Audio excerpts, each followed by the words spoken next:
the Sun Herald. I'm an avid reader, as my vintage are, of newspapers. So I read a couple of newspapers a day, and because of the situation that I've been in, particularly through coronavirus, I'd have a coffee and buy the paper every day, every morning, go home and sit and read it for the first couple of hours. And I think it was on page 2.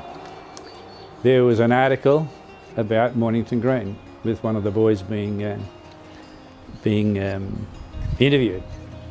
And I thought, blazes, I've been looking for something like this because of my tree.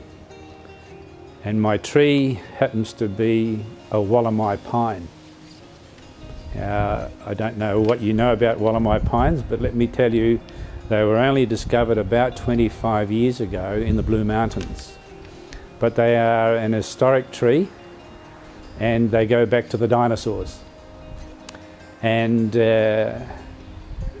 Helen and I had visited the Blue Mountains for a week's holiday, and her brother knew that Helen was an avid gardener, and the next thing is we find we were being sent a Wollemi pine, and it was about 12 inches high.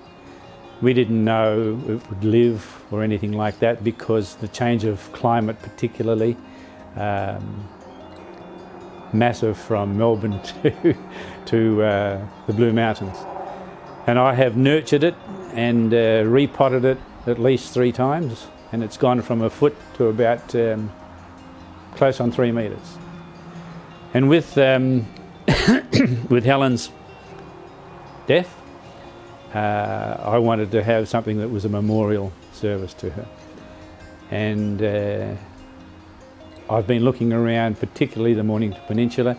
Helen's had a few favourite places, and we won't mention them at this point in time, because when I saw the article in the paper, I can tell you now, within 10 minutes, I made a phone call. And here we are. So the introduction to Mornington Green was that, and I came out here to have a look at it, and I just love the environment, and I think it's beautiful for Helen, and I want to be here as well in the event that in the next, let's say the Wollemi pine lives to be another 100. My grandchildren, even though they're all over the world, and my children are all over the world, have something for identity. And I can tell you now that Helen nor me want to be in a cemetery. So I don't see this place as a cemetery at all. I see it as a memorial park with trees.